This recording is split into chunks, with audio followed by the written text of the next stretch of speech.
Hello दोस्तों, स्वागत है आपका मेरे इस यूट्यूब चैनल कुमार कॉन्सेप्ट पे। तो जैसा कि आज माननीय सर्वोच्च न्यायालय द्वारा के एक बहुत ही बड़ा फैसला लिया गया है, क्योंकि अगर आप किसी भी चीज़ को शिद्दत से चाहेंगे तो पूरी कायनात उसे मिलाने में लग जाती है।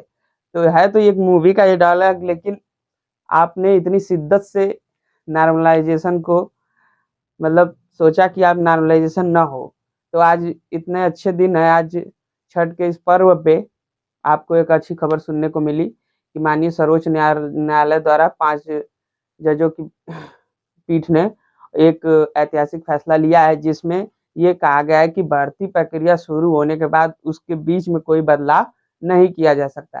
तो ये प्रक्रिया जो यूपी यूपी यूपीपीएससी के अंतर्गत यूपीपीसीएस 2024 प्री एग्जाम जो होने वाला है, जिसका आयोग द्वारा उत्तर प्रदेश लोक सेवा आयोग द्वारा एक नोटिस जारी करके ये बताया गया कि इसमें नॉर्मलाइजेशन की प्रक्रिया होगी, जिसका उत्तर प्रदेश में बहुत ही विरोध हुआ। लड़के आयोग पे जाके कुछ दिन पहले धरना भी दिए, जिसमें आयोग के अध्यक्ष जी ने आके कहा कि अभी अभी सेंटर हम लोग के पास उपलब्ध नहीं है, नोटिस जारी करके बताएंगे जैसी व्यवस्था होगी। तो उसमें अब ये बताया गया है कि नॉर्मलाइजेशन होगा और एग्जामिनेशन कितने शिफ्ट में होगा। तो प्री का exam PCS UP PCS pre का एग्जाम जो होगा, ये 7 और 8 दिसंबर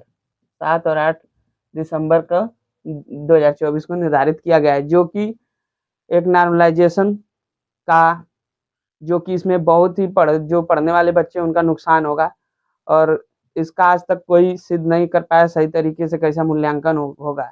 लेकिन आज इस फैसले से, माननीय सर्वोच्च न्यायालय के इस फैसले से बच्चों के अंदर बहुत ही राहत मिली और खुशी मिली है, क्योंकि सुप्रीम कोर्ट ने यह निर्णय लिया है, ये फैसला सुनाया है कि आप कोई भी भर्ती प्रक्रिया शुरू कर रहे हैं तो उस भर्ती प्रक्रिया के बीच में कोई बदलाव नहीं होगा। मतलब कि जो नोटिफिकेशन शुरू में आप जारी करेंगे, तो उत्तर प्रदेश लोक सेवा आयोग ने जब यूपीपीसीएस का नोटिफिकेशन जारी किया तो उसमें साफ साफ तौर पे लिखा गया 2 पेपर होंगे।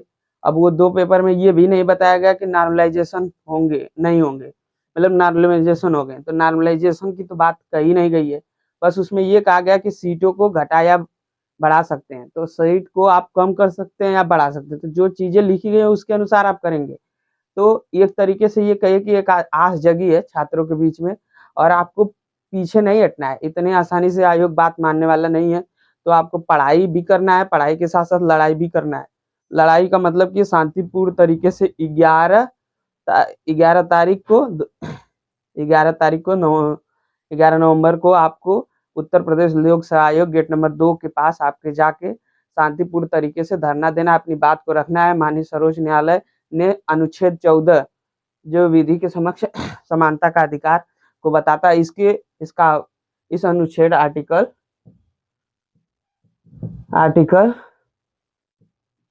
14 अनुच्छेद 14 को के तहत बताया है कि कैसे आप कर सकते हैं।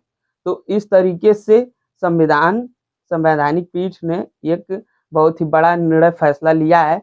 और इस फैसले को राजस्थान में एक हाईकोर्ट की वैकेंसी थी, जिसमें इंटरव्यू के रिजल्ट कुछ ऐसे बाद में कुछ बदला गया, कुछ बदलाव लाया गया, जिसकी वजह से ये फैसला आज आया है। और इस फैसले से बच्चों के अंदर खुशी तो आई है, लेकिन इतनी आसानी से आयोग मानेगा नहीं। तो आप 11 नवंबर को आप 11 बजे तक वहाँ गेट नंबर 2 पे चलिएगा।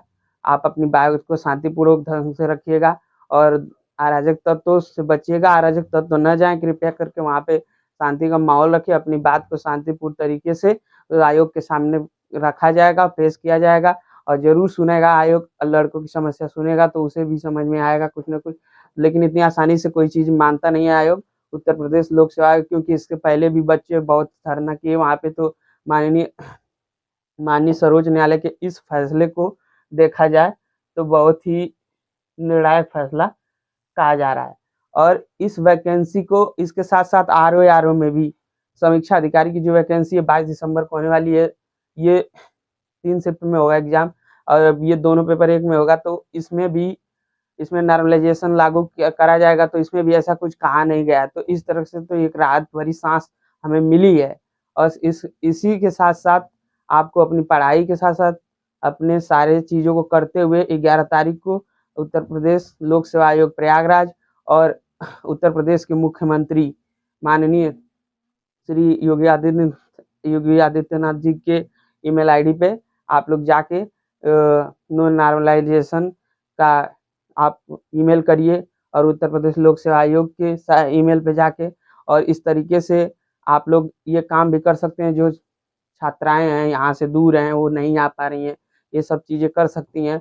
और इस वीडियो को आप ज़्यादा से ज़्यादा शेयर करिए, और जैसी अपडेट होगी आपको बताया जाएगा। और इसके साथ साथ आप पढ़ाई पे भी ध्यान दीजिएगा। सर्वोच्च न्यायालय ने इतनी बड़ी राहत आपको दी है।